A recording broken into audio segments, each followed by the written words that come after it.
மனோஜ் பாரதிராஜா அவர்கள் காலமானது நம்ம எல்லோருக்குமே தெரியும். மிகுந்த அளவில் மிகப்பெரிய அளவில் நம்மளுக்கு ரொம்பவே சோகத்தை ஏற்படுத்தியிருந்தது. அதோடு மட்டும் இல்லாமல் 48 வயதே ஆகக்கூடிய அவருக்கு இப்படி ஒரு நிலைமை வரணுமா அப்படின்னு எல்லாருமே ரொம்பவே வேதனை தெரிவிச்சிருந்தாங்க. அதோட இளையராஜா அவர்கள் அவரால் நேரம் வர முடியல அப்படின்னு கூட தீபம் ஒன்று அவர் ஏற்றியிருந்தார். இதையெல்லாம் தாண்டி 2 ராஜாக்களுக்கும் பணமும் புகழும் பேரும் இருந்தாலும் கூட தன்னுடைய பிள்ளைகளை காப்பாற்ற முடியாத அளவுக்கு கடவுள் பண்ணிட்டாரே அப்படின்னு பலரும் பலவிதமாக சில விஷயங்களை பேசி வந்துட்டு இருந்தாங்க. இந்த சூழ்நிலையில் பிரபல பெண் சாமியார் ஒருத்தர் என்ன சொல்லியிருக்காங்க அப்படின்னு பார்க்கும் பொழுது, மனோஜ் பாரதிராஜா அவர்கள் தன்னுடைய நீண்ட நாள் ஆசையை நிறைவேற்றாமலேயே காலமாகிட்டாரு.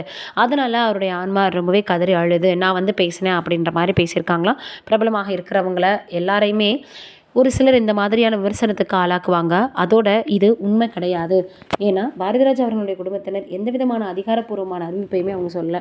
இப்படி இருக்கிற சூழ்நிலையில் அவருக்கு சிகப்பு ரோஜாக்கள் அப்படின்ற படத்தினுடைய பார்ட் 2 அதுவும் சிம்பு மற்றும் ஸ்ருதிகாசன் அவர்களை வைத்து இயக்கணும் அப்படின்னு ரொம்பவே மனோஜ் பாரதிராஜா அவர்கள் ஆசைப்பட்டிருந்தாராம். கடைசி வரைக்கும் அது நிறைவேறாமலே போயிடுச்சு. அந்த படத்தை கையில் எடுக்கும் போதெல்லாம் அவருக்கு ஏதாவது ஒரு பிரச்சனை வந்துட்டே இருந்துச்சு அப்படின்னு சொல்லிட்டு இருந்தாங்க.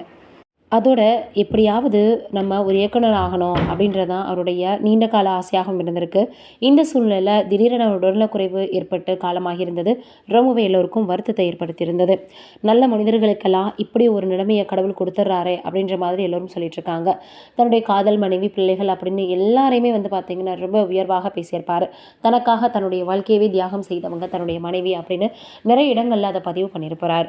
இந்த சூழ்நிலையில் இப்படி ஒரு அதிகாரப்பூர்வமில்லாத ஒரு தகவல் வெளியாகி இருக்குது ரொம்பவே எல்லோரிடையுமே பார்த்தீங்கன்னா கொஞ்சம் கோபத்தை ஏற்படுத்தியிருக்கு அப்படின்னு தான் சொல்லணும். இது ஒரு பக்கம் இருக்க, தொகுப்பாளினி மணிமேகலை அவர்களை பற்றி சொல்லி தெரிய வேண்டியதில்லை. ஆரம்பத்தில் காதல் திருமணம் பண்ணி எதுவுமே இல்லாமல் தன்னுடைய வாழ்க்கையை ஸ்டார்ட் பண்ணாங்க. ஆனால் இப்போ எல்லாராலையும் பேசப்படக்கூடிய ஒரு நபராக மாறியிருக்காங்க. ஏற்கனவே இவங்களுக்கு தொகுப்பாளினி ஒருவர் கூட பிரச்சனை ஏற்பட்டிருந்தது அப்படின்ட்டு நம்மளுக்கு எல்லாருக்குமே தெரியும்.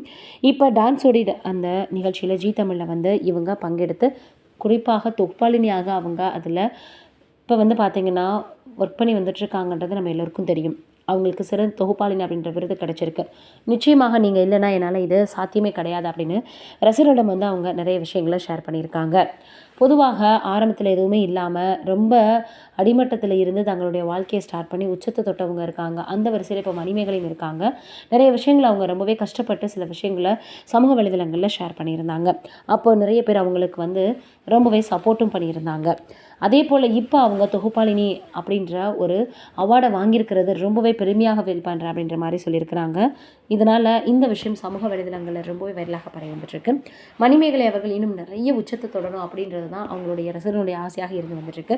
நம்மளுடைய சார்பாகவும் அவங்களுடைய இந்த முயற்சி மென்மேலும் வளரணும் அப்படின்னு வாழ்த்துக்களை தெரிவிச்சுக்கலாம். நீங்கள் என்ன நினைக்கிறீங்கன்னு கமெண்ட்டில் சொல்லுங்கள்.